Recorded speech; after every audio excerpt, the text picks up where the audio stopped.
जुड़ने के पश्चात भी मेरे प्रिय भक्त मौर्य जी कुछ और ही चाहते थे। आज महान संत महात्माओं की, मेरे परिवार और प्रियजनों की उपस्थिति में मैं कुछ कहना चाहता हूँ। शीघ्र बताइए गणेश जी, क्या कहा मौर्य जी ने? गणपति बप्पा का बुलावा आ गया है मुझे। वो चाहते हैं कि मैं सब कुछ त्याग कर उनसे एकाकार हो जाऊं, उनसे एकाकार हो जाऊं।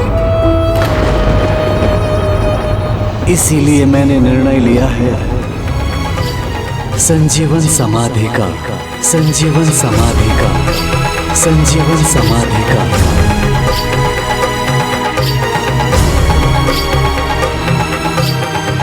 संजीवन समाधि प्रभु? हाँ, वो जीवित अवस्था में समाधिस्थ होकर मुझसे यानी अपने भगवान से एक हो जाना चाहते थे। फिर भक्त की इच्छा के विरुद्ध मैं कैसे जा सकता था? और उनका परिवार तो वैसे ही उनकी इच्छाओं के सामने नतमस्तक था। चिंचवाड़ में गणपति बप्पा पधार चुके हैं। मुझे प्रभु के दर्शन मिल गए। मेरे जीवन का उद्देश्य पूर्ण हो चुका है। अब मुझे प्रभु से एकाकार होकर अपनी भक्ति के चरम पर पहुंचना है।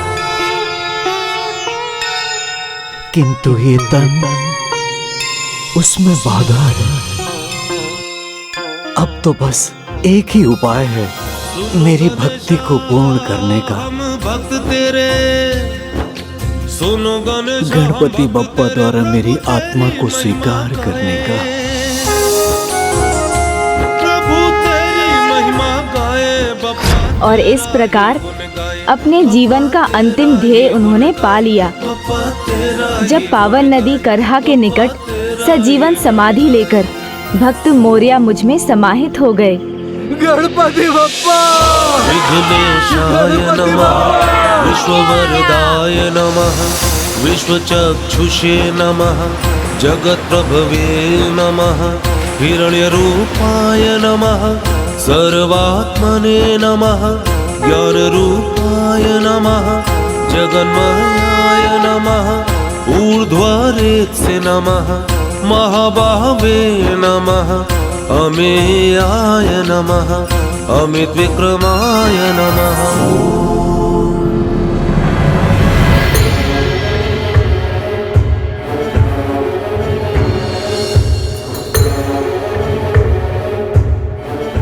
गणपति बप्पा,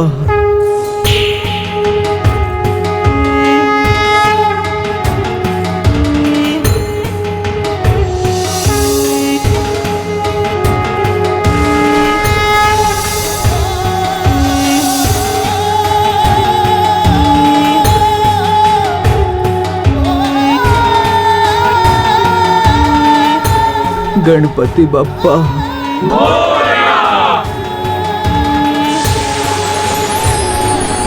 इस प्रकार आज भी सजीवन समाधि से भक्त मौर्य अन्य भक्तों का उद्धार करते हैं। भक्त मौर्य ने सदा अपना विश्वास अडिग रखा, अनेकों उपहास सहे, किंतु भक्ति का अनुपम उदाहरण प्रस्तुत किया।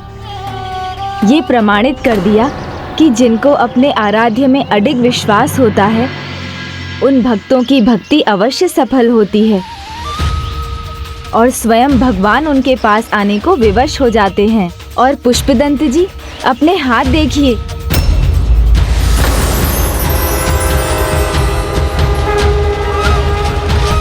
जिस प्रकार भक्ति और विश्वास के जागृत होने से आपके हाथ पूर्व समान हो गए हैं, उसी प्रकार भक्त कथाओं को सुनते रहने पर जैसे जैसे आपका प्रभु प्रेम और सुदृढ़ होगा, आप पूर्ण रूप से कुशल हो जाएंगे।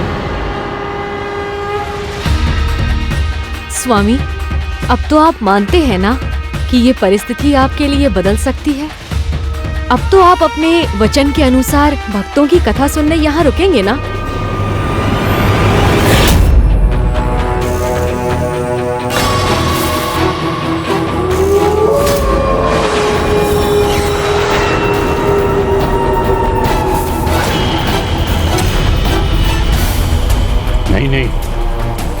मुझे विश्वास नहीं होता। ये सत्य नहीं, कोई माया है। मुझे भ्रमित नहीं होना है। भ्रमित तो आप हो रहे हैं अपना वचन भंग करके। स्वामी तो प्रस्थान कर गए गणेश जी, अब हम क्या करेंगे? ये पिशाच योनि का सत्य है मौसी जया। इस योनि को जो भोगते हैं वो स्वयं अपने हाथों कुल्हाड़ी का वार अपने पांवों पर ही करते हैं, और यदि कोई उनकी सहायता करना चाहे, उन्हें उचित मार्ग दिखाए, तो वो उससे दूर भागते हैं। इसलिए सदा भटकते रहते हैं वो। तो क्या स्वामी भी सदा पिशाच योनि में ही रहेंगे? नहीं मौसी, आशा जीवित रखिए। भक्त मोरिया की कथा से प्रेरणा लीजिए। आशा और विश्वास से सब कुछ संभव है। हम मिलकर पुष्पदंत जी को पिशाच योनि से मुक्ति दिलाएंगे। आप अपने विश्वास पर अडिग रहिए जया मौसी। मैं विश्वास दिलाता हूँ, मैं उन्हें तब तक सभी भक्तों की कथाएं सुनाता रहूँगा जब तक कि वो पूर्ण रूप से प्रभावित नहीं होते। भक्ति की मर्यादा सीखकर स्वयं महान भक्त नहीं बन जाते। अब आप यहीं रुकिए, वो जहाँ भी गए हैं मैं वहाँ से उन्हें ढूंढ कर लाता हूँ।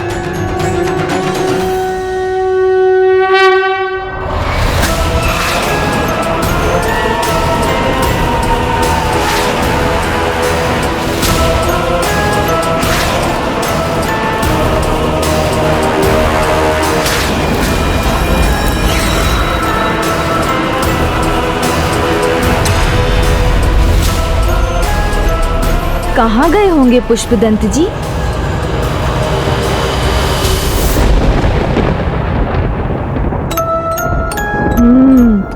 उस दिशा में जाना चाहिए मुझे। गणेश जी इस बार ढूंढते रह जाएंगे किंतु पकड़ नहीं सकेंगे मुझे।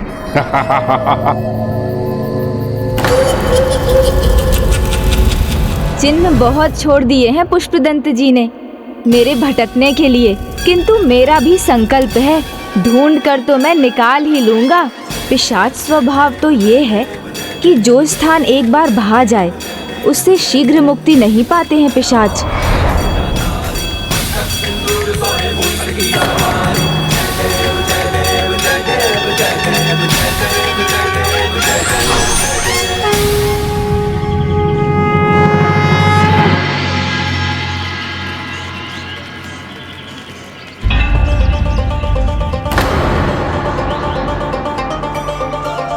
अवश्य पुष्पदंत जी यही हैं, इसी ग्राम में किसी दुर्बल पुरुष के तन में होंगे।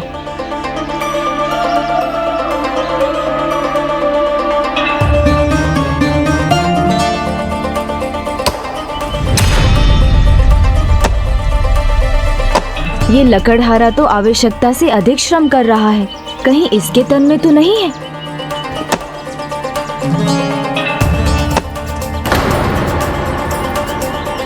प्रणाम महाराज। नहीं, ये तो सामान्य ही है। कभी कभी जो दिखता है वो होता नहीं। ये अवश्य बलशाली है, मुझे कहीं और ढूंढना होगा।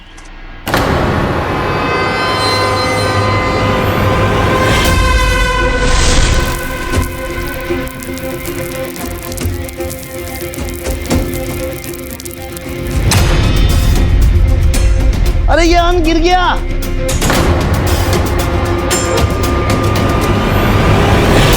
कोई बात नहीं स्वामी, मैं समेट देती हूँ।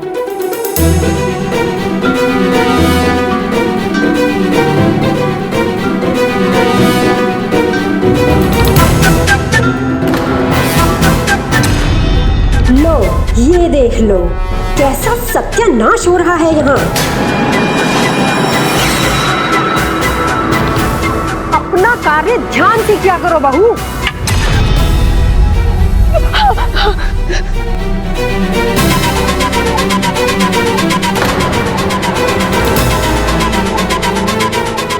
शीघ्र करो। अरे हम सब अपना कार्य सुचारू रूप से कर लेंगे, आप अपने कार्य पे ध्यान दीजिए। मैं भी ठीक इसी तरह सदा दूसरों को आदेश देता रहता था। शीघ्रता करो।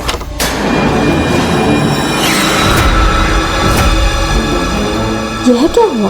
यह द्वार अपने आप कैसे बंद हो गया? द्वार खुला रहेगा तो टूट सकता है ना। मायका नहीं है तुम्हारा, वहां से द्वार नहीं लाइए तुम, ध्यान रखा करो। मुझे क्षमा कर दीजिए दीदी, मैं आपसे ध्यान रखूंगी। भाभी, क्या ये छोटी भाभी कैसा नींबू को काढ़ा बना दिया शीतल पी के स्थान पे। देखो ना माँ, इनसे एक भी कार्य ठीक से होता ही नहीं है। लेकिन आपने ही तो कहा था ना कि शक्कर कम डालनी है।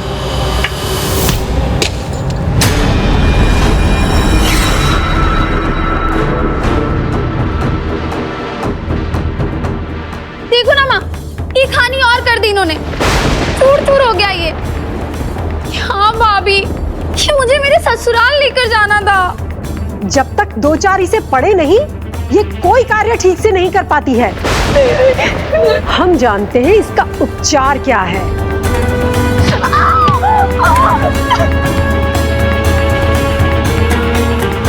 चलो, ये सब समेटो अभी।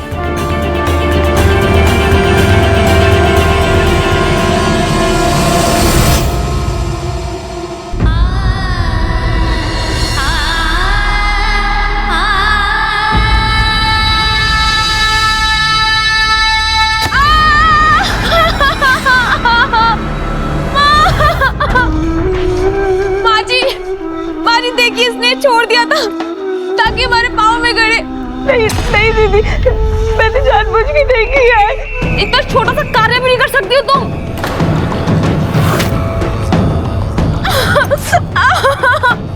माँ जी, अब मैं कैसे चलूं? इतना सारा कार्य है, अब ये कौन करेगा? ये करेगी।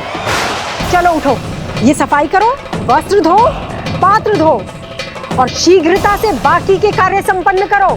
उसके बाद ही तुम्हें भोजन मिलेगा, समझी?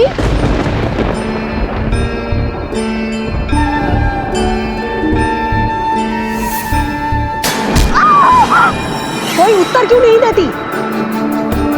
हाँ माँ, मैं समझ गई। आप जो बोलोगे मैं सब करूंगी।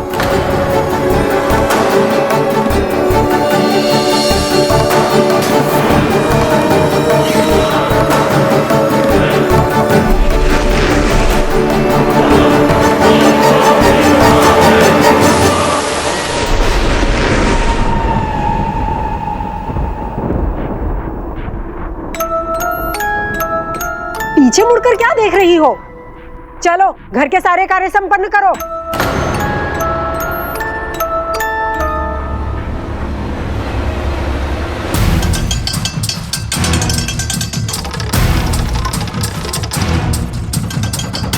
ये वस्त्र भी धोने हैं।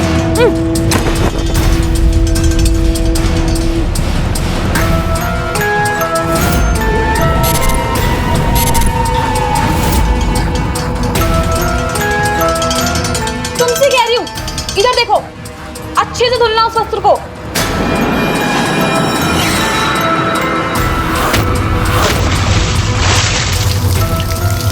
ये क्या भिगोया क्यों मुझे?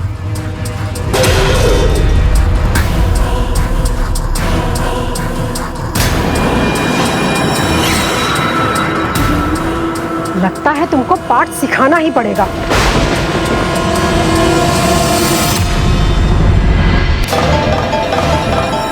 पाठ तो तुम सीखोगी वृद्धा।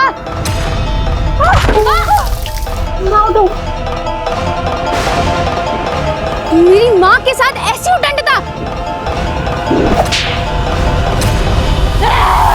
ये क्या कर रही हो तुम छोटी बहू?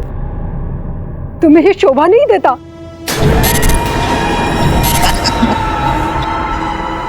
जान लो, जिसका भी उपहास हुआ है उसी ने इतिहास रचा है।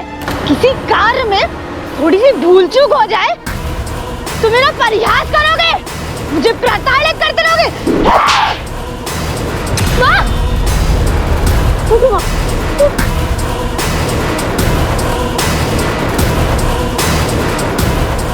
कहाँ जाकर छिपे हैं पुष्पदंत जी? अब और उल्लाना नहीं सुनूंगी।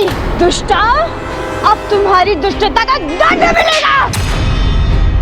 अब सताने का साहस है मुझे। तुम्हारा स्वभाव अचानक कैसे बदल गया छोटी भाभी? तुम तो बहुत शांत और सुशील थी। हाँ थी। जंगल में सीधे खड़े वृक्ष को काट दिया जाता है और टेढ़े मेढ़े वृक्ष शांत से खड़े रहते हैं। मेरे भी सीधेपन का बहुत लाभ उठाया ना तुम तीनों ने। हाँ, बचाओ हमें। इसे क्या हो गया? बचाओ हमें। बचाओ हमें। बचाओ इसे।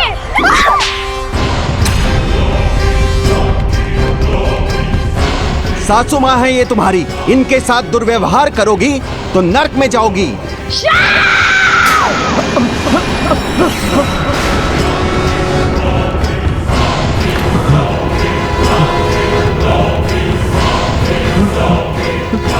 वहां से आया था वो स्वर।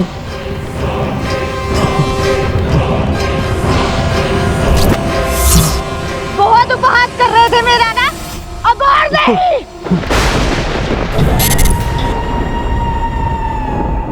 अब से इस घर में वही होगा जो मैं चाहूंगी। चलो सभी अपने कान पकड़ो और उठक बैठक शुरू करो।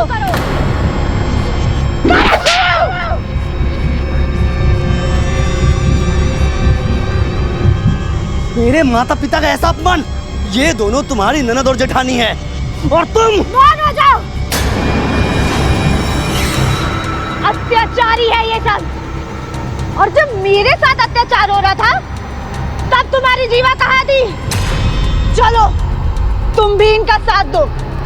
दंड तो तुम्हें भी मिलना चाहिए ना। करो औरत!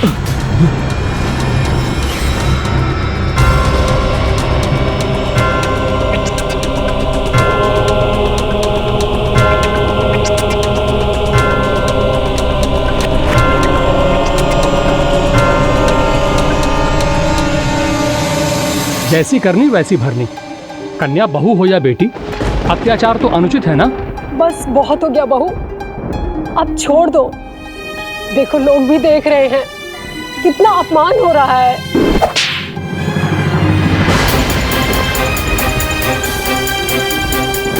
इसमें क्या हुआ है बहू? बताइए ना छोटी भाभी, इतना बड़ा बदलाव आप में कैसे आ गया? हाँ आश्चर्य, कुछ तो कहो कि हुआ क्या है? पिशाच का प्रवेश हुआ है इनके भीतर।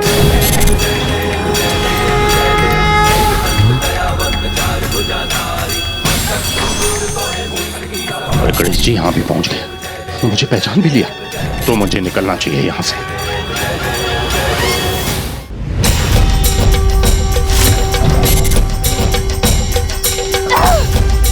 ज्ञानी महाराज कृपा कीजिए, इसके शरीर से पिशाच को निकालिए। मेरा उपहास करते थे, ज्यादा प्रताड़ित करते थे मुझे। छोटी सी भूल पे इतना कुछ कहते थे, जैसे ये श्रेष्ठ हैं और मैं निम्न। क्षमा कर दो बेटी।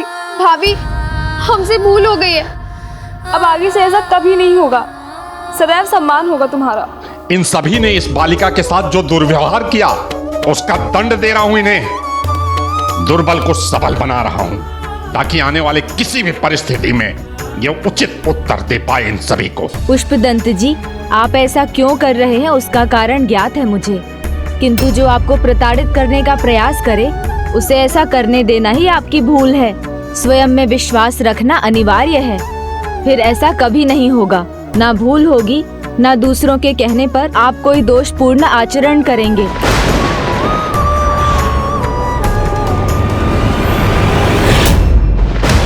पोष्टांग, द्वारपाल की मर्यादा का उल्लंघन कर तुमने हमारे वार्तालाप को सुना था, इसलिए मैं तुम्हें श्राप देता हूँ कि तुम पिशाच बन जाओ। दोष तो हुआ है मुझसे, बहुत बड़ा दोष। अब वचन देने का समय आप सबका है। अपनी बहू रानी को अपने घर की पुत्री बनाकर रखेंगे आप, उसे प्रेम देंगे, तभी मैं इस पिशाच को उनके भीतर से बाहर ला सकूंगा। उचित कहा ना पिशाच जी, तभी बाहर आएंगे ना आप। हाँ महाराज। हमें क्षमा कर दो छोटी बहू। आज के बाद सदा अच्छा व्यवहार करेंगे तुम्हारे साथ। हर हर महादेव।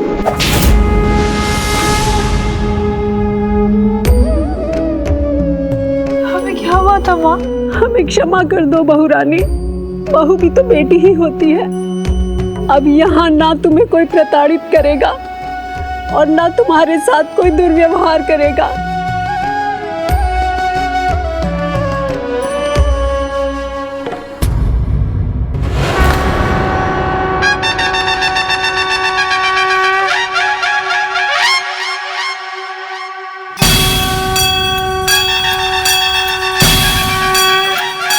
आप मुझे कहाँ लेके जा रहे गणेश जी?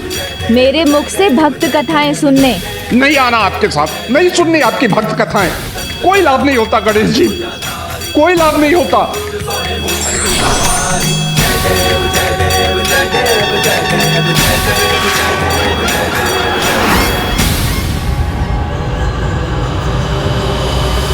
जया मौसी पिशाच प्रवृत्ति के अधीन हो गए हैं पुष्पदंत जी।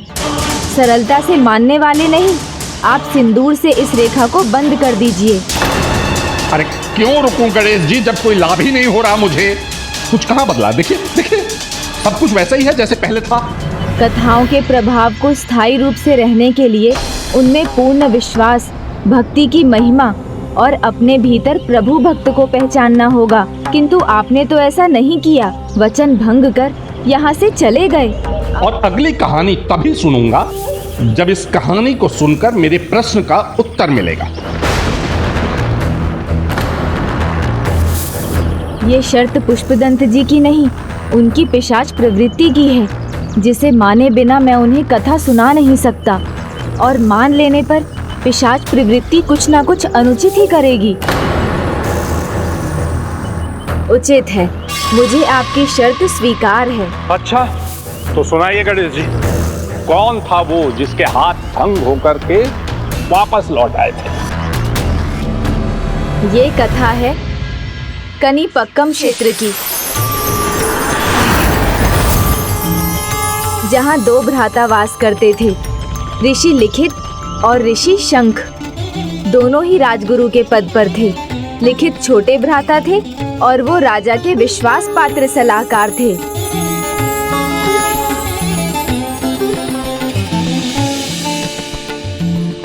जबकि बड़े भ्राता शंख सदा मेरी भक्ति में ही डूबे रहते थे। ओम गण गणपते नमो नमः। ओम गण गणपते नमः। और फिर एक दिन लिखित अपने बड़े भ्राता शंख से मिलने उनके आश्रम पधारे। भैया भैया। नाम प्रभु। लगता है कोई नहीं है। अवश्य भ्राता श्री विनायक के दर्शन करने कनिपक्कम गए होंगे। यहीं प्रतीक्षा करता हूँ। अब आया हूँ तो भेंट के बिना लौट कर नहीं जाऊंगा।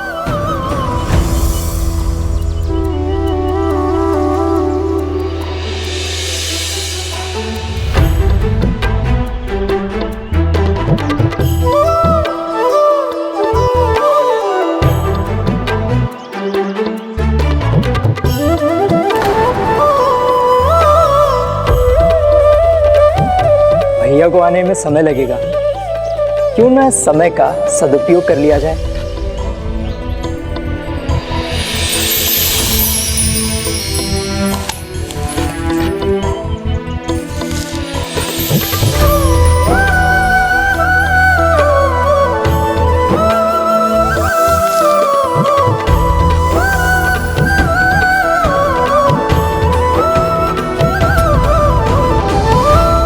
भ्राता,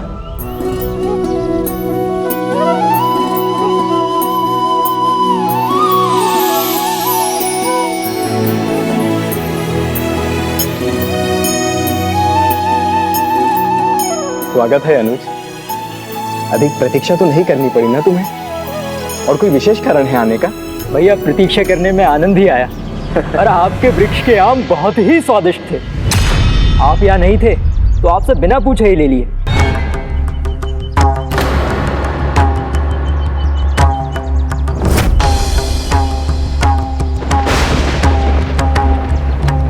भैया अनजाने में मुझसे चोरी तो नहीं हो गई?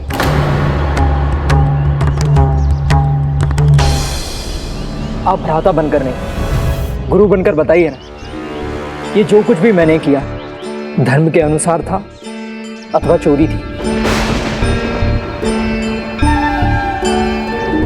भ्राता आप शांत हैं, अर्थात मुझसे अपराध हुआ है।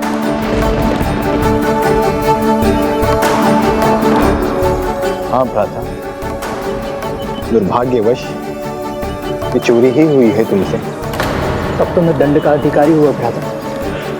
किंतु तुम्हारा दंड क्या है ये तो राजा ही बता सकते हैं, ये तो उन्हीं का अधिकार है। तब तो मुझे उनसे मिलकर ही पूछना चाहिए।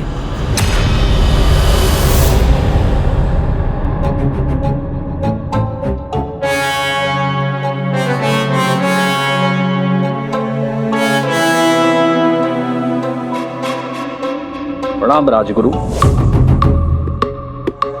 प्रणाम पिताजी। राजन, एक अपराधी सम्मान का नहीं दंड का अधिकारी होता है। राजगुरु, ये क्या कह रहे हैं? ये कैसे संभव है? कैसे संभव है?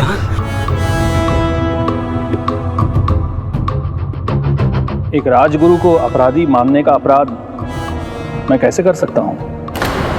राजन, अपराध के लिए दंड का विधान है और कुछ नहीं। भले ही मुझे आपका सम्मान प्राप्त है, किंतु आज आपको न्याय करना ही होगा। वचन दीजिए मुझे। आप अवश्य ही मेरी परीक्षा ले रहे हैं गुरुवर। स्वयं इतने ज्ञानी हैं, धर्म कर्म में निपुण हैं, भला आपसे कैसे कोई अपराध हो सकता है? मैं भटक गया राजन, मैं भटक गया। मुझसे चोरी हो गई अपने भ्राता के आश्रम में।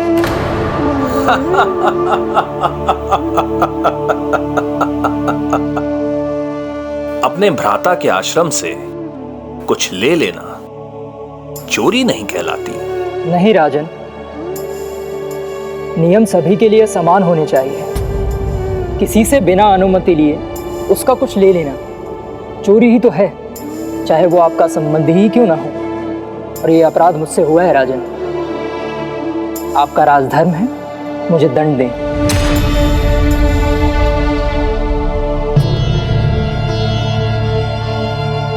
चोरी का दंड क्या है वो आपको ज्ञात है राजगुरु?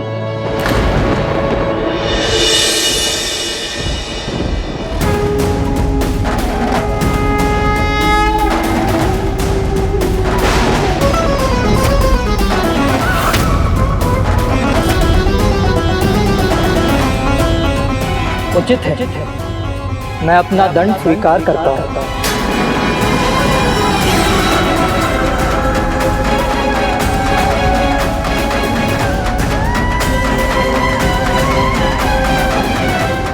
न्याय को सर्वोपरि रखने का वचन दिया था आपने राजन। अब न्याय कीजिए, क्योंकि यदि आज आपने मेरे साथ पक्षपात किया तो आपको फिर सभी को क्षमादान देना होगा। राजन, आप अपने कर्तव्य का पालन कीजिए।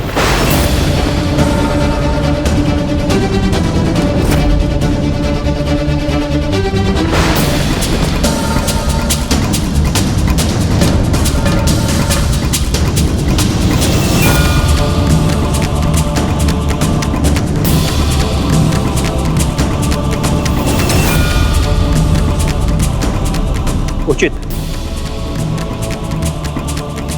न्याय के अनुसार चोरी के अपराध में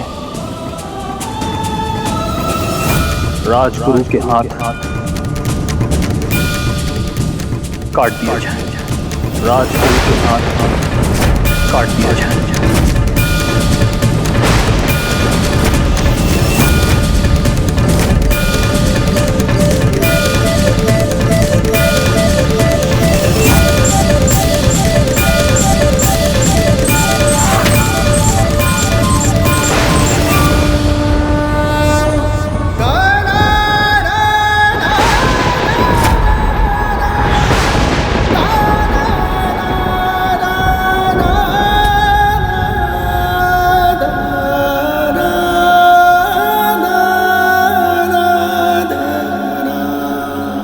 ये होता है धर्म का पालन। अपने भ्राता के आश्रम से लेकर खाया आम लिखित ने अपराध मानकर उसका दंड स्वीकार किया। ये था उनका प्रायश्चित, क्योंकि भूल स्वीकार करना प्रायश्चित का प्रथम पग है। उषत सुखेषु कालेषु त्यागो अमृत निर्झरा। किंतु जिनको आपसे प्रेम है वो आपकी भूल को भूलकर हर अवस्था में आपकी सहायता ही करना चाहते हैं। शंख के लिए भी अपने भ्राता को इतने कष्ट में देख पाना असंभव था।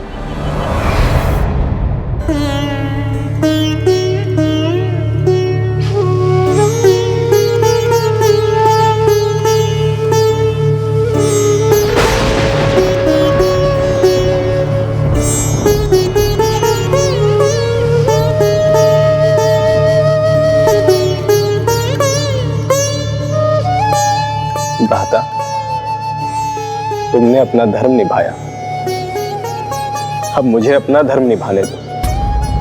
भ्राता, तुम्हारे सारे कष्ट दूर हो जाएंगे, तुम्हारा प्रायश्चित भी पूर्ण होगा। चलो भ्राता, मेरे साथ श्री विनायक के कनिपक्कम स्थल चलो। वहां प्रभु हमें हमारी भक्ति और सच्चाई दोनों का परिणाम अवश्य देंगे। उनकी कृपा से तुम्हें तुम्हारे हाथ पुनः प्राप्त होंगे। किंतु भ्राता, ये भला कैसे संभव है? संभव है, अवश्य संभव है, क्योंकि भगवान अपने भक्तों को कभी कष्ट में नहीं देख सकते। मुझे उन पर विश्वास है और विश्वास है मुझे मेरी भक्ति पर। चलो भ्राता, मेरे साथ चलो। अवश्य भ्राता, अवश्य।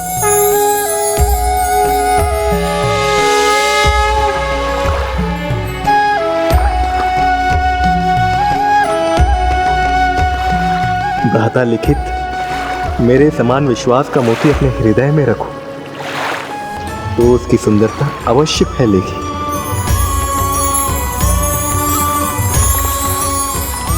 जय श्री विनायक। जय श्री विनायक।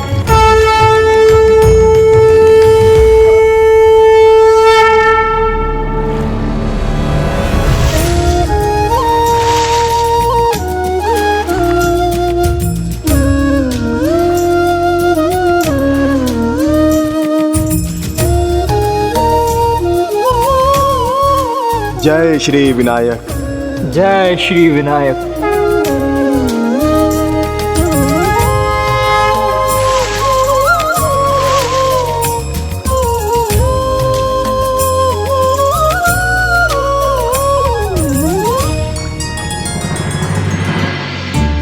हे मेरे प्रभु, मेरे श्री विनायक, दया कीजिए, दया कीजिए हम पर। मेरे भ्राता से अनजाने में जो भूल हुई है उसका दंड भुगत चुका है वो।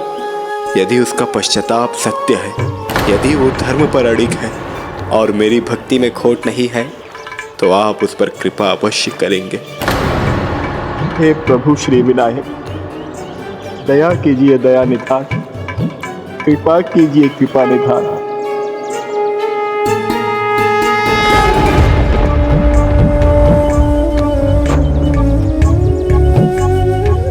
आपके वृक्ष के आम बहुत ही स्वादिष्ट, तो आपसे बिना पूछे ही ले लिए। मैं भटक गया, मुझसे चोरी हो गई अपने भ्राता के आश्रम। मैं अपना दंड स्वीकार करता हूँ। हे विनायक, मैं अपने हाथ जोड़कर आपकी पूजा करना चाहता हूँ, आपका चरण स्पर्श करना चाहता हूँ। मेरी सहायता कीजिए प्रभु, कृपा कीजिए। जय श्री विनायक। वक्रतुंड महाकाय सूर्यकोटि समप्रभ निर्विघ्नं कुरु मे देव सर्वकार्येषु सर्वदा। ओम नमो विनायका।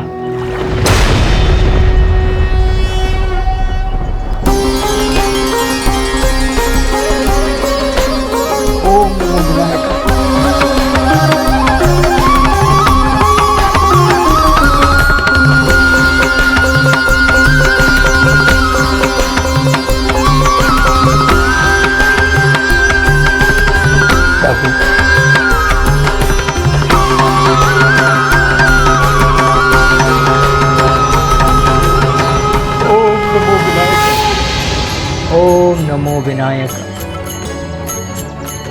अव्यावराधहस्ताः पाशातन्ताकर्षामला ओम नमो विनायक। ओम नमो विनायक। अपने हाथ पाते ही लिखित ने सर्वप्रथम अपने भ्राता शंख के साथ कनिपक्कम विनायक मंदिर में मेरी आरती की और जिस नदी में लिखित को उसके हाथ वापस प्राप्त हुए वो बहुधा नदी सच्चाई, न्याय की समानता, अपने भाई के प्रति स्नेह और भक्ति की प्रतीक बनी। इसीलिए इस स्थान का इतना महत्व हुआ। उसी दिन से बहुधा नदी के जल से भरे वरा सिद्धि विनायक मंदिर में डुबकी लगाकर विशेष प्रतिज्ञा लेने वाले भक्तों को सच्चाई प्रमाणित कर सभी मनमुटाव दूर करने का अवसर मिलता है और वे कष्टों से मुक्त होते हैं। किंतु वो वरासिद्धि मंदिर इतना विशेष क्यों है? क्यों शंख की भक्ति से लिखित को वहाँ इतना बड़ा वरदान प्राप्त हुआ? कनिपक्कम वरा सिद्धि विनायक स्वयंभू विनायक हैं। स्वयंभू विनायक? मेरे स्वयंभू विनायक स्वरूप को जिन्हें 3 दिव्यांग भक्तों की गुहार सुनकर आना ही पड़ा, वो महान भक्त जिनके पास शब्द नहीं थे किंतु भक्ति का दिव्य स्वर था, दृष्टि नहीं थी किंतु श्रद्धा का दिव्य प्रकाश था, जिनके कर्ण प्रभावी नहीं थे किंतु उनके मन की भक्ति की गूंज प्रभु के कानों तक अवश्य पहुंचती थी। उनकी भक्ति में ऐसी पूर्णता थी कि उनके कल्याण के लिए उनके भगवान को स्वयंभू होकर प्रकट होना पड़ा। मेरी स्वयंभू प्रतिमा से कहीं अधिक उनकी अद्भुत भक्ति कारण बनी कनिपक्कम को दिव्य और महान पावन स्थल बनाने की। आश्चर्य! ये सब कैसे संभव हुआ गणेश जी? भक्त यदि ठान ले और पूरी निष्ठा से भक्ति के पथ पर चले तो फिर उसकी अपूर्णता भी उसकी बाधा नहीं रहती। किंतु ये कैसे हुआ, कब हुआ, हमें बताने की कृपा करें गणेश जी। हाँ सुनाई ना अपने उन 3 दिव्यांग भक्तों की कथाएं। एक समय था जब विहारापुरी नामक ग्राम में एक किसान की विधवा रहती थी, जिसका स्वास्थ्य स्वयं अच्छा नहीं रहता था, किंतु फिर भी 2 कार्यों के लिए वो पूर्ण रूप से समर्पित थी, मेरी भक्ति और अपने 3 दिव्यांग पुत्रों की देखभाल। भोजन तैयार है, जाओ जाकर अपने भ्राताओं को बुलाओ। हाँ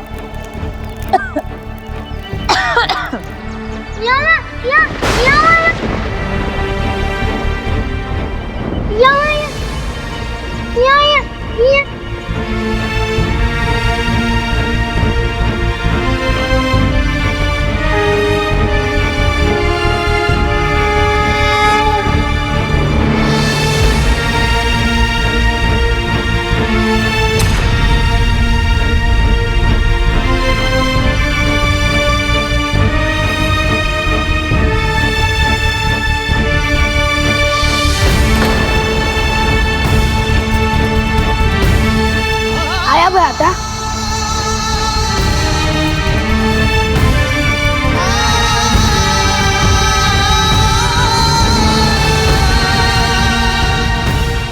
जिस परिवार में मेल हो वहाँ संतोष का निवास होता है।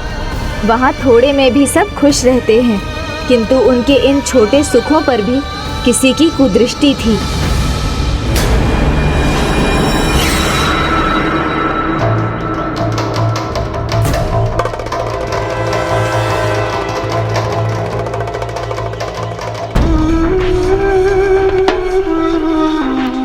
उनका कपटी चाचा लालच में उन्हें घर से निकालकर उनके खेत प्राप्त करना चाहता था। फिर जब इन तीनों दिव्यांग भ्राताओं की मां और अस्वस्थ हो गईं, तो इस कुटिल बुद्धि चाचा को उसका अवसर मिला।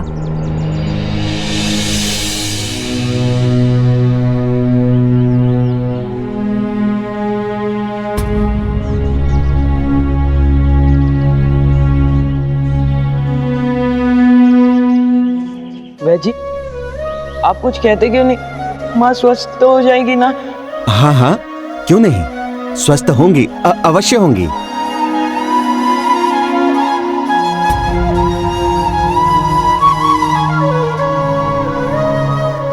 ये लो, जल में घोलकर ये औषधि पिलाते रहना। शीघ्र कुशल होंगी। देखा, मैंने कहा था ना कि चिंता की कोई बात नहीं, और वैद्य जी को बुलाने का भी कोई कारण नहीं है। आज्ञा दीजिए मुझे, चलता। वैद्य जी,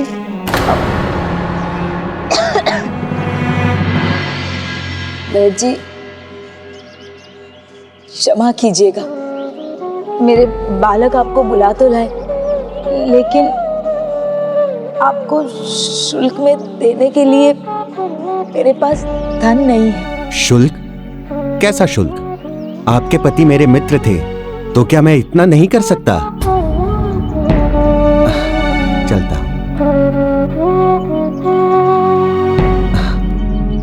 माँ, ये औषधि पी लो।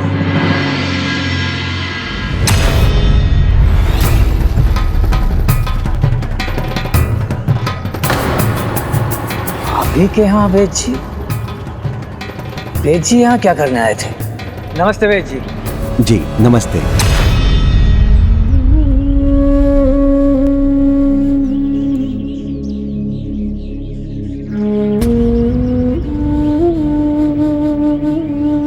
नहीं माँ, तुम विश्राम करो, तुम आज कार्य नहीं करोगी। हाँ माँ, आप चिंता मत करो, हम भोजन की व्यवस्था कर लेंगे। मैं स्वस्थ हूँ।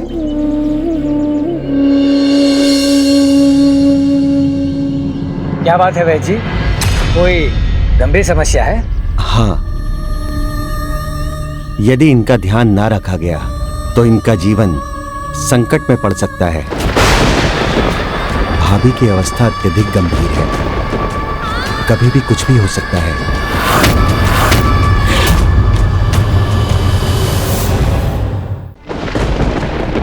क्या? तो मेरे इन पुत्रों का क्या होगा? लाचार बच्चों को इनकी मां की व्यथा कैसे मैं बताता? आप सगे हैं, बच्चों के चाचा हैं, तो अब आप ही सब बता दीजिए और इनका ध्यान रखिए। ध्यान वैद्य जी अवश्य रखेंगे हम, ये तो हमारा कर्तव्य है।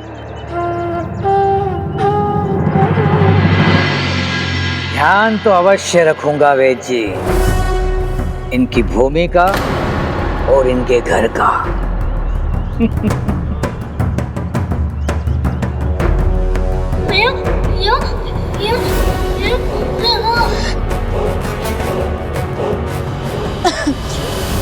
कुछ नहीं हुआ मुझे, कुछ नहीं हुआ।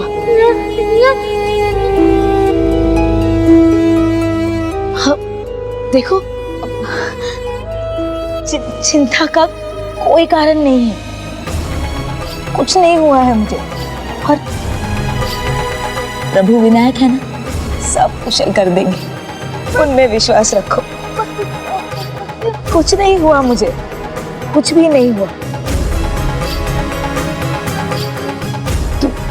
तुम लोग सब निश्चिंत रहो। हाँ, मैं भोजन पकाती हूँ।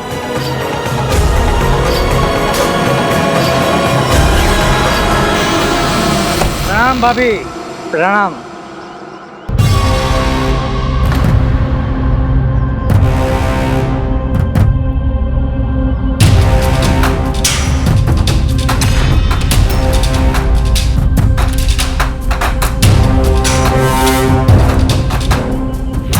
भाभी, आज स्वादिष्ट भोजन पकाना। देवर जी, यदि आप हमें हमारे घर से निकालने की मंशा से आए हैं तो। अरे भाभी जी, कैसी तबीयत है अभी ये बताइए?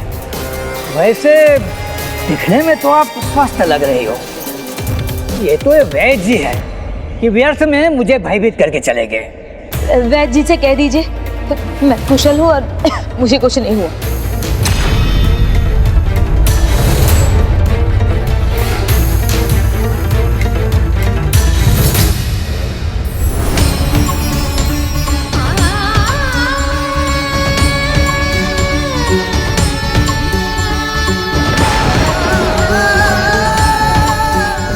ओहो, भाभी इतने सारे पात्र देख रही है, कदाचित इतने प्रसन्न है कि इनकी समझ में नहीं आ रहा है कि लड्डू बनाओ, शिरा बनाओ या खीर बनाओ।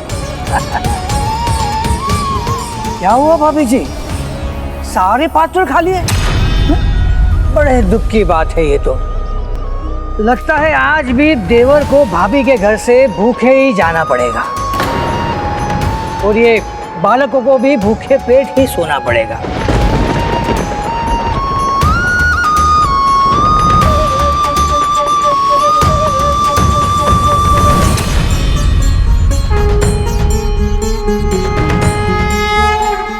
देखा ना भाभी, मेरे शब्दों का आप पर भी प्रभाव पड़ा।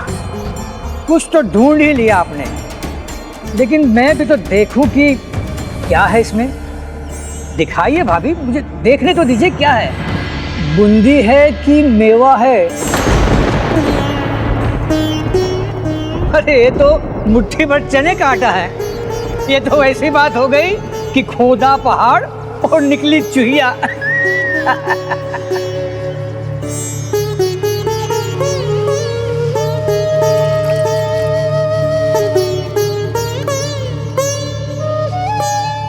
भाभी, पहले ये तो बताइए इसका क्या बनाओगी? और इन सब का पेट कैसे भरोगी? देवर जी, अपने बच्चों को भोजन में खिला दूंगी, आप चिंता मत कीजिए।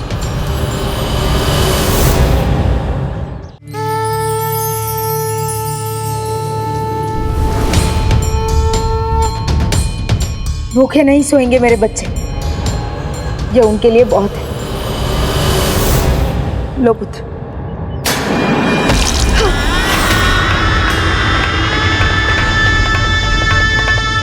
क्षमा कर दीजिए माँ, सब गिर गया ना। अब तो भूख मिटने की आशा भी नहीं रही भाभी जी। चलो भाभी जी, चलता हूँ। भूख के मारे बच्चे बेचारे।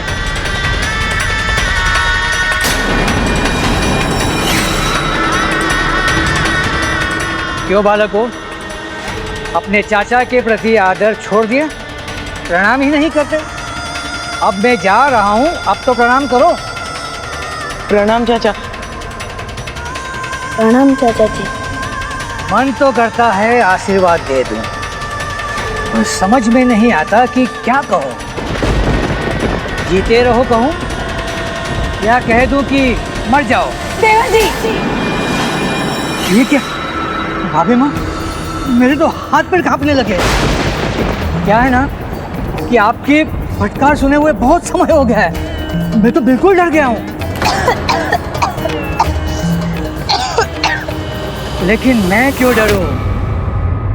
डरना तो इन लोगों को चाहिए, क्योंकि इनकी माँ हमेशा के लिए इनसे बिछड़ने वाली है।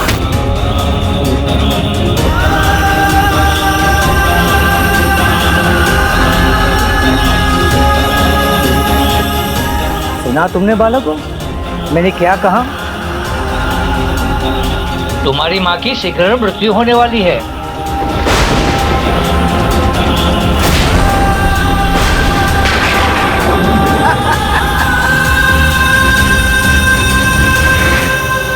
देवर जी, ये क्या कर रहे हैं आप? जो है सो है। मैं तो इन्हें सत्य का परिचय करवा रहा हूँ। और भाभी, प्रतिदिन मृत्यु का सामना करने से तो अच्छा है कि मृत्यु एक बार आ जाए, बस। भाभी जी, जो ना बोल सकता हो, ना सुन सकता हो, ना देख सकता हो, भला आपके जाने के बाद अपना जीवन कैसे व्यतीत करेंगे? कि कभी आपने सोचा है कि अगर आपको कुछ हो गया तो आपके जाने के बाद इनका क्या होगा?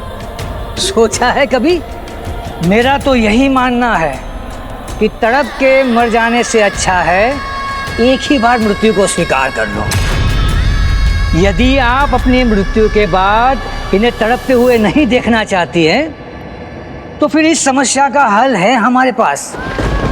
भाभी जी, आपको और कुछ नहीं करना है, बस धतूरा ले आओ, आप खाओ और इन्हें भी खिलाओ, फिर सभी लोग आराम से खाकर हमेशा के लिए सो जाओ। समस्या अपने आप सुलझ जाएगी। पिता के बाद चाचा का स्थान होता है, परंतु ऐसे दुष्ट चाचा को जीवित रहने का कोई अधिकार नहीं। दुष्ट तो अपने दुष्टता भरे वचन बोलकर चला गया, किंतु वो रात भर माँ के हृदय को बेधते रहे और अंततः उनका मन निराशा से भर गया।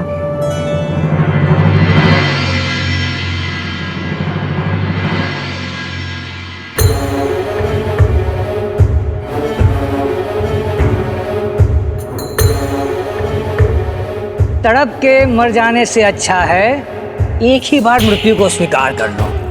धतूरा ले आओ, फिर सभी लोग आराम से खाकर हमेशा के लिए सो जाओ।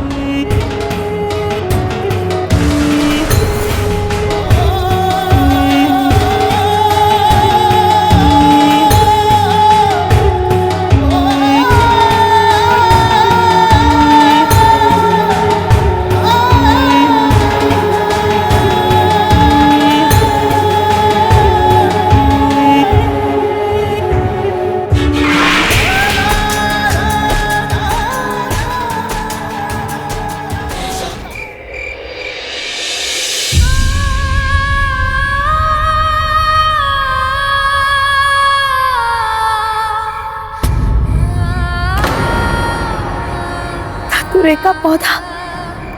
धतूरा ले आओ, आप खाओ और इन्हें भी खिलाओ, फिर सभी लोग आराम से खाकर हमेशा के लिए सो जाओ। हम चारों के लिए एक एक धतूरे का फल ले जाऊंगी।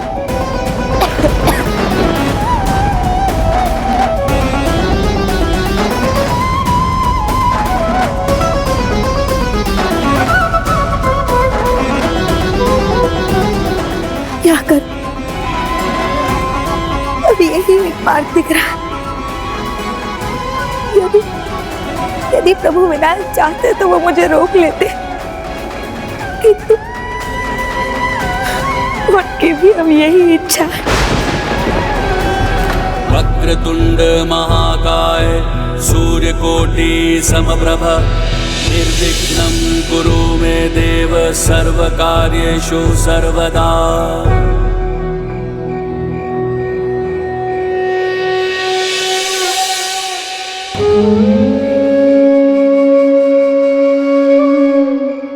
हे प्रभु, हे अंतर्यामी, अब मैं क्या करूं? जन्म देने वाली अब जीवन छीनने के विवश में है। ये कैसा दुर्भाग्य है प्रभु। मेरे जाने के बाद मेरे बच्चों की होने वाली दुर्दशा की कल्पना से मैं असहाय हो गई हूँ प्रभु। हे दयानिधान, आप नहीं चाहते ना कि मैं ये पाप करूं, तो इस विवशता से निकलने के लिए कोई उपाय सुझाइए प्रभु, कोई उपाय सुझाइए प्रभु, कोई उपाय सुझाइए।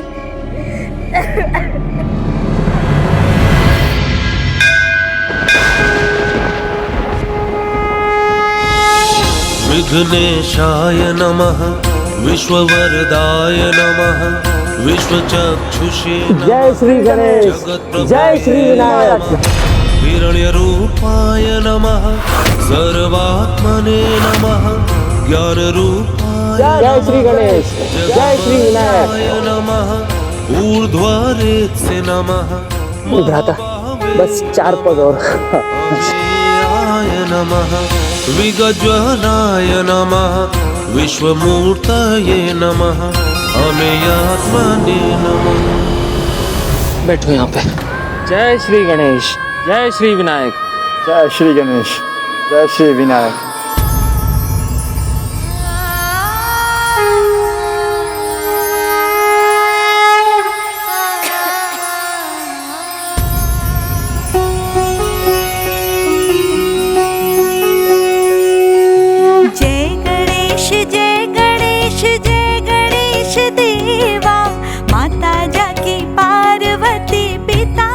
दूसरे का सहायक बनने पर कुछ भी असंभव नहीं रहता।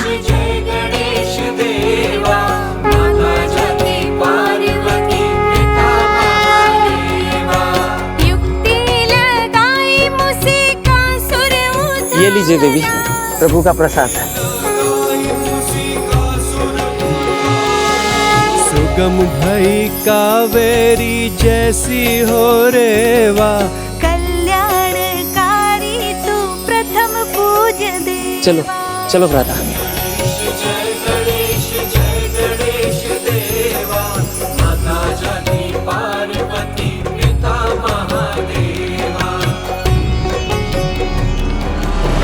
सीधे चल रहा था।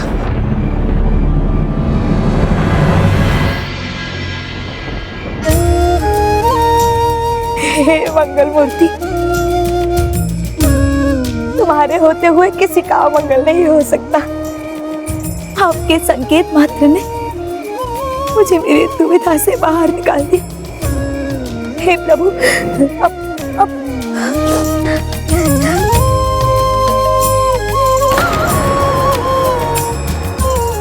आपका कोटि कोटि धन्यवाद प्रभु। विनायक, जैसे वो दोनों एक दूसरे के पूरक थे ना,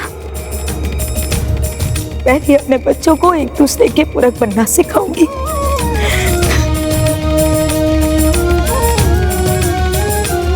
मेरी बस एक गुहार है प्रभु, बस मुझे थोड़े से समय का जीवन दान दे दीजिए प्रभु, जीवन दान दे दीजिए प्रभु।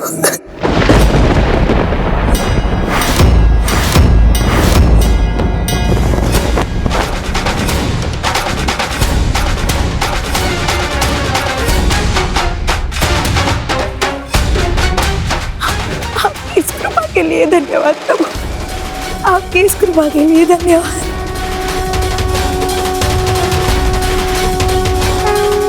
संकट के सामने घुटने टेक दो तो उससे मुक्ति नहीं मिलती, अपितु ऐसी भूल हो जाती है जिसे सुधारा नहीं जा सकता। किंतु ऐसे विपरीत समय में आशा बनाए रखने पर साहस बना रहता है और साहस शक्ति देता है। संकट पराजित हो जाता है, किंतु मृत्यु तो कभी पराजित नहीं होती गणेश जी। जो होने वाले थी उन तीनों की माँ की, क्या उस माँ के पास अपने तीनों पुत्रों को सीख देने का पर्याप्त समय था? यदि माता पिता आरंभ में ही अपनी संतान को उचित संस्कार सिखा दें तो उन्हें प्रतिदिन सिखाने की आवश्यकता नहीं रहती।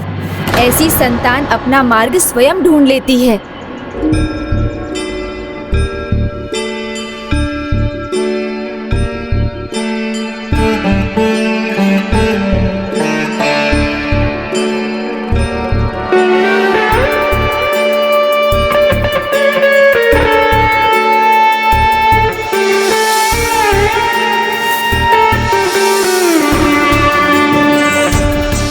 माँ,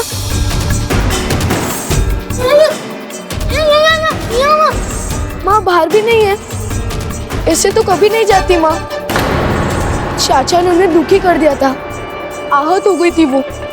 कहीं वो शुभ शुभ कहो, आती ही होंगी वो, हमें छोड़ के नहीं जाएंगी। पुत्रों,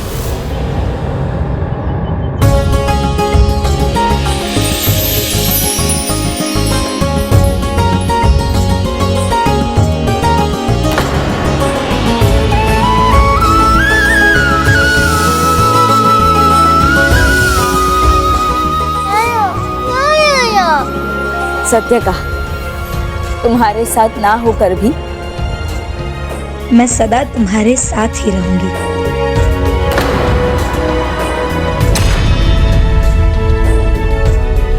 सही कहा, तुम्हारे साथ ना रहकर भी मैं हमेशा तुम्हारे साथ हूँ।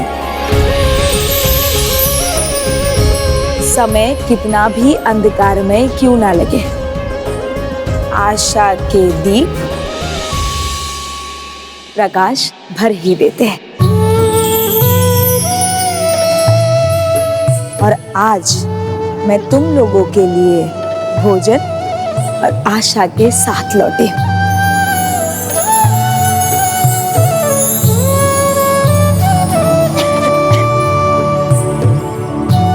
तुम सब यहीं रुको, मैं आती हूँ।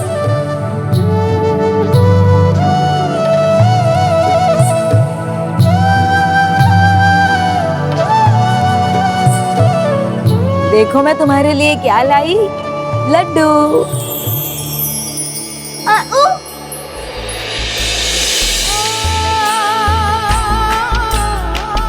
किंतु ये लड्डू तुम्हें तब ही मिलेंगे जब तुम दूसरी ओर घूमकर खड़े रहोगे।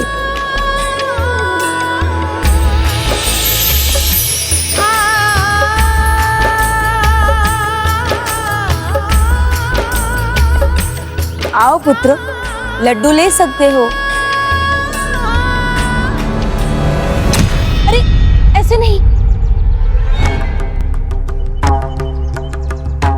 देखो अपने भाइयों को, वो आगे ना बढ़ सके। अकेले अकेले लड्डू खाकर प्रसन्न हो जाओगे।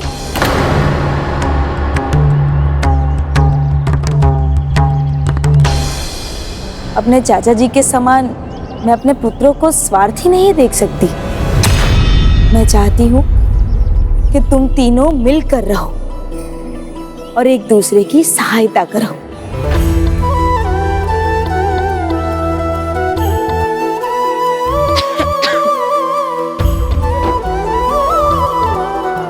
आज से तुम तीनों एक दूसरे के सहायक बन के रहोगे, एक दूसरे की कमियों को दूर करोगे, एक साथ काम करोगे, जैसे एक हो, पूर्ण हो, जैसे उंगलियां 5 होती है पर बंध जाए तो मुट्ठी बनती है।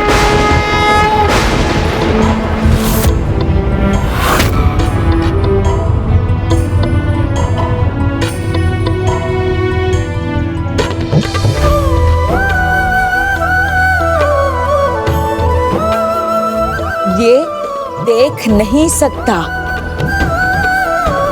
तुम दोनों को इसकी दृष्टि बननी है।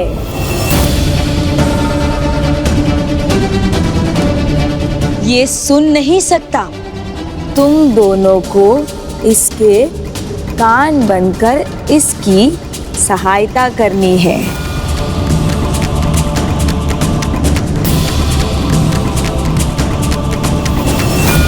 इसके पास शब्द नहीं है। तुम दोनों को इसका स्वर बनना है।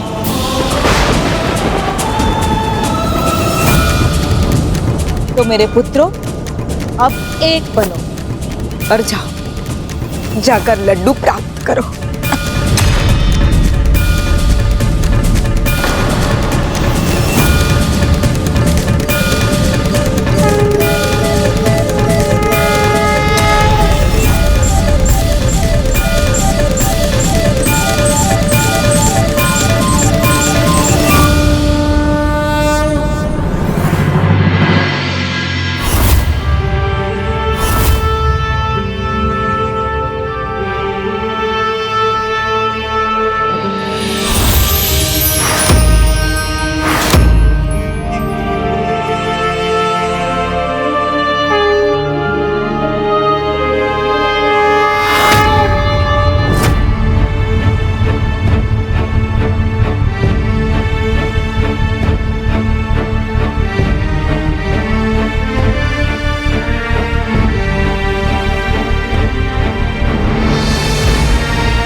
लो, अब तुम खाओ।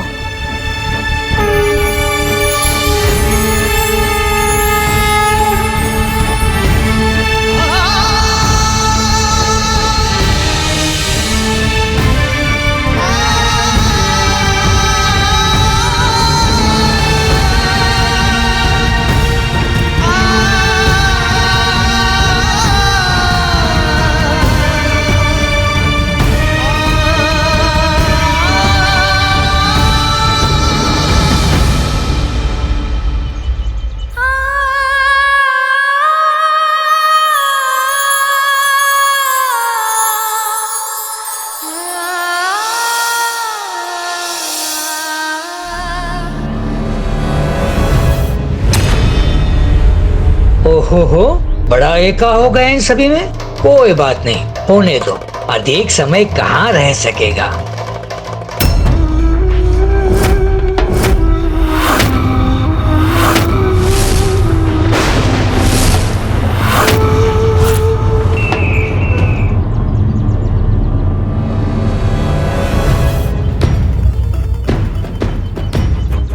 इन्हें साथ में कैसे जीना है ये तो सिखा दिया मैंने।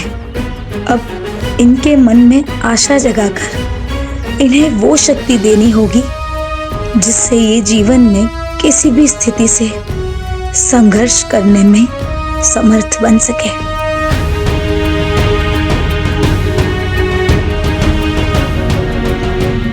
आओ पुत्र, यहाँ बैठो।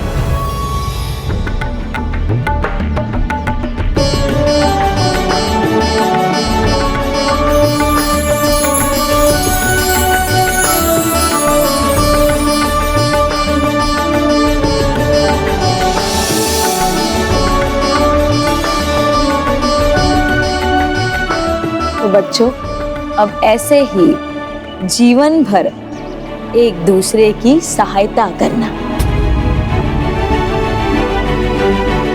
तो प्रभु विनायक तुम्हारी भी रक्षा करेंगे।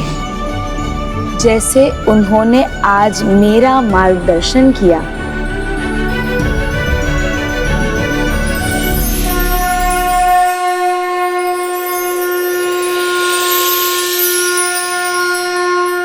वैसे ही प्रभु विनायक तुम्हारा भी मार्गदर्शन करेंगे।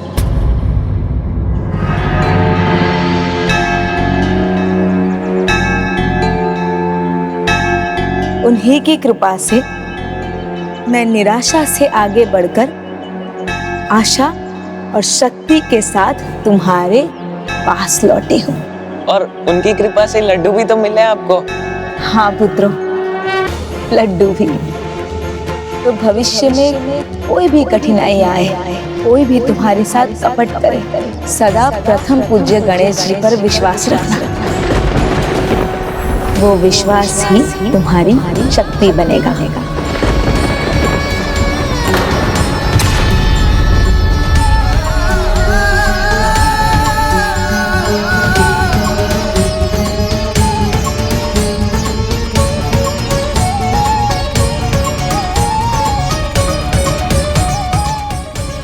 कैसी भी कठिनाई आए, कोई भी तुम्हारे साथ कितना भी कपट करे, सदा प्रथम पूज्य गणेश जी पर विश्वास रखना। वो विश्वास ही तुम्हारी शक्ति बनेगा।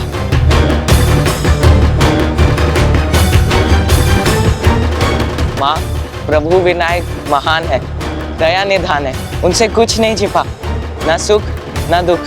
वही अपने भक्तों के तारक बनते। पर वो प्रथम पूज्य क्यों है माँ? उसके पीछे एक बहुत बड़ी रोचक कथा है। कथा? हाँ, मैं सुनाती हूँ। एक बार सभी देवता जगत पिता महादेव और जगत माता पार्वती के पास पहुंचे और कहा, निर्णय लो कि सभी देवताओं में सर्वप्रथम पूजा किसकी होगी।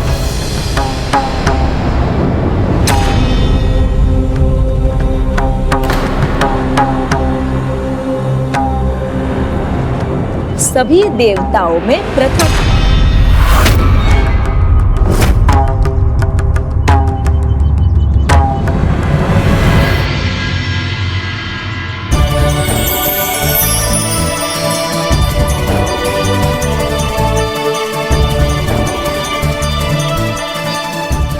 हाँ, ये उचित है कि सभी देवताओं में प्रथम पूज्य कौन बने। तो माँ, फिर महादेव ने क्या किया? उन्होंने कर दी एक घोषणा कि होगी प्रतियोगिता। जो भी करेगा सर्वप्रथम संसार की परिक्रमा, उसे ही मिलेगी प्रथम पूज्य कहलाने की महिमा।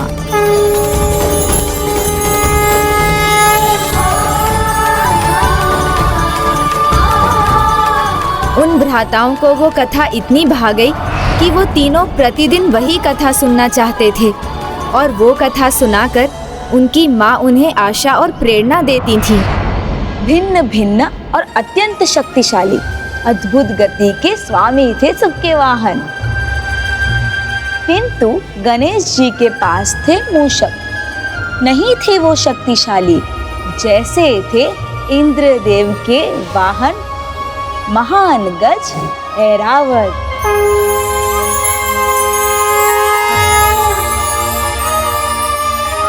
या फिर जो पल में भरते थे उड़ान और तीव्र गति से पहुंच जाते थे एक स्थान से दूसरे स्थान, अर्थात प्रभु कार्तिकेय के मयूर।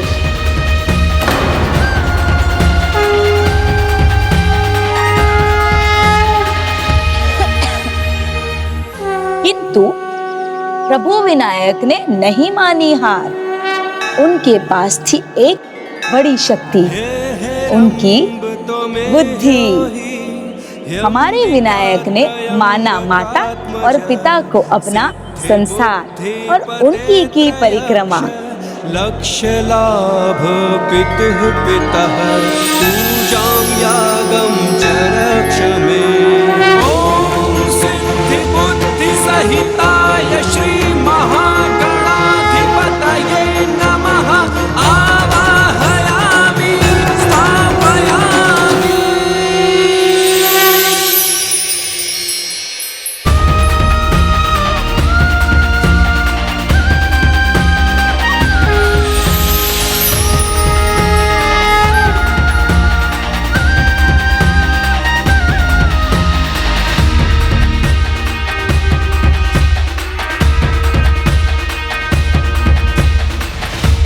पुत्र,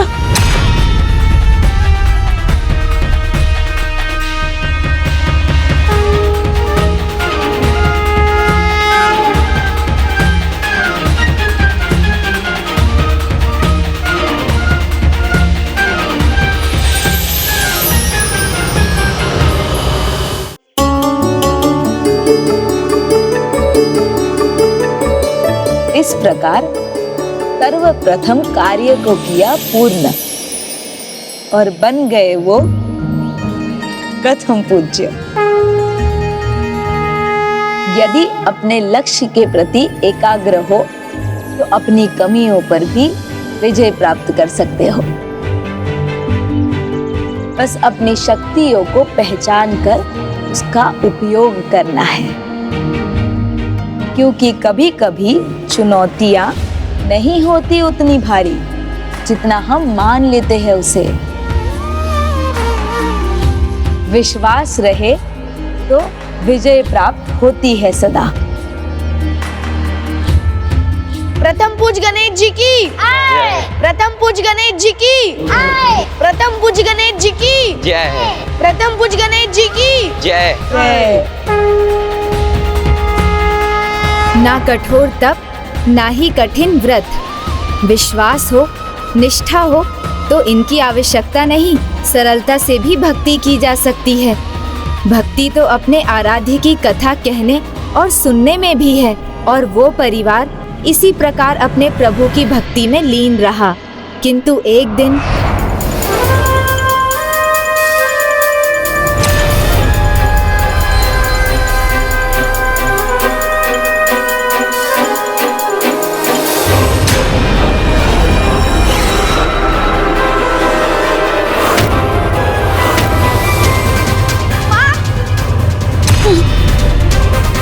क्या हुआ माँ?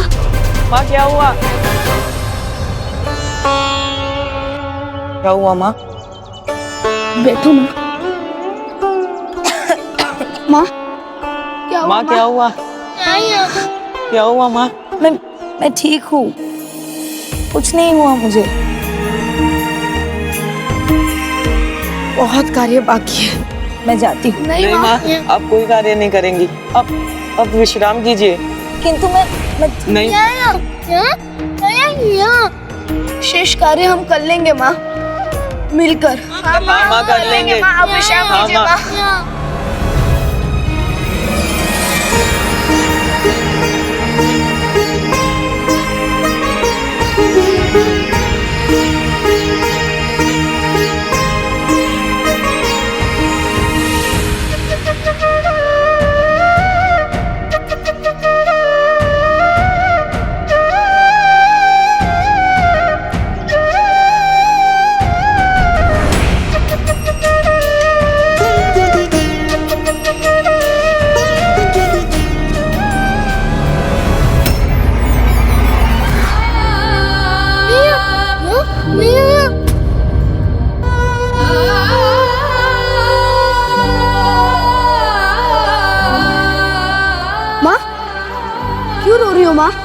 माँ क्या हुआ?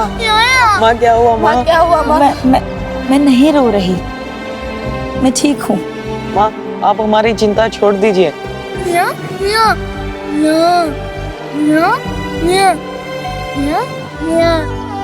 जब प्रथम पूज्य विनायक है हमारे साथ तो चिंता की क्या है बात माँ? माँ आप यही रहना, हम कथा सुनाते। चलो भ्राता। हाँ माँ।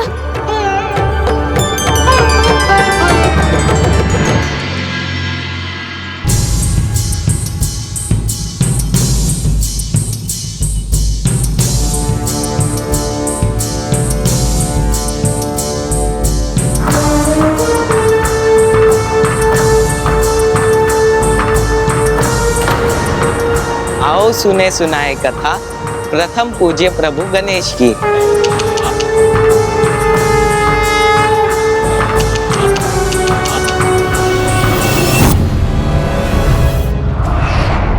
उस दिन के बाद से उनकी माँ के स्थान पर वो तीनों ही मेरी कथा सुनाने लगे।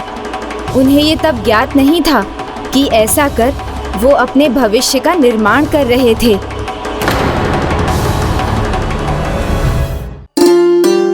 पहुंचे जब उनके सामने देवता, सोच में पड़ गए स्वयं जगत पिता, क्योंकि प्रश्न ही कुछ ऐसा पूछा था। कैसे कहते कि कौन थे प्रथम पूज्य देवता। फिर उनके मन में एक विचार उठा, संसार की परिक्रमा सर्वप्रथम करने की होगी स्पर्धा। गणपति अनंत गौरी सुत अनंता, धन्य हो जीवन सुने पावन गाथा। गणपति अनंत गौरी सुत अनंता, धन्य हो जीवन सुने पावन गाथा। विनायक की महिमा अगम अपार, विघ्नों को हरते हो के साकार। सुनो सुनो महिमा अपरंपार, सुनो सुनो महिमा अपरंपार, सुनो सुनो सुनो महिमा अपरंपार। देखता हूँ कब तक सुनाते हैं ये कथा।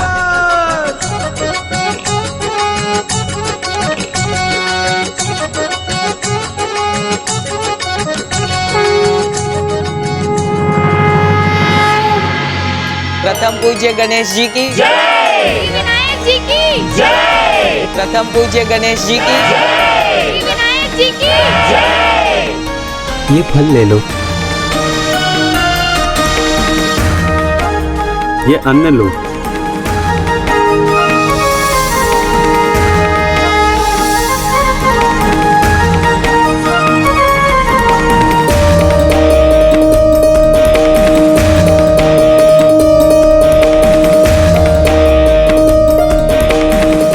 वही देखो हमें क्या मिला है माँ। हाँ माँ ये देखो हमें कैसे उपहार मिले। पुत्रो तुम्हारी कला तो निरंतर निखर रही। एक दिन बहुत बड़े कथावाचक बनोगे। किंतु तुम लोग कृषक के बेटे हो तो कृषि भी करनी पड़ेगी।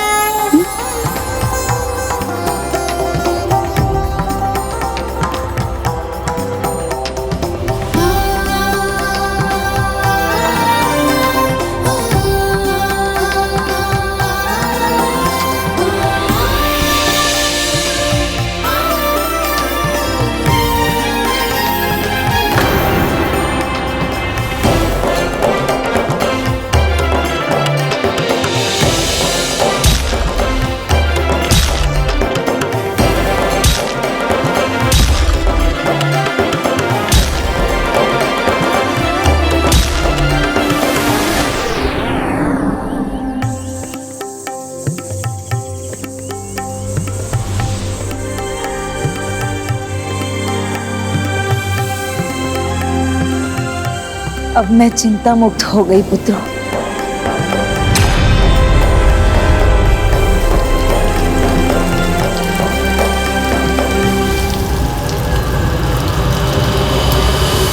ओह, फसल तो उगेगी, लेकिन उसके पहले भाभी माँ मुक्ति पा जाएगी। और उसके बाद वही होगा जो मैं चाहूंगा।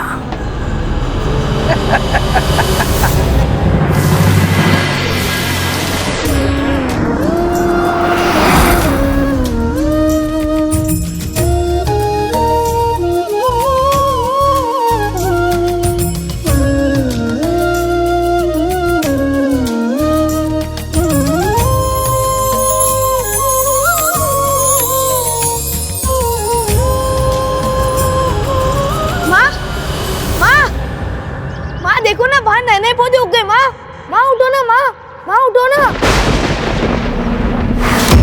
माँ, माँ।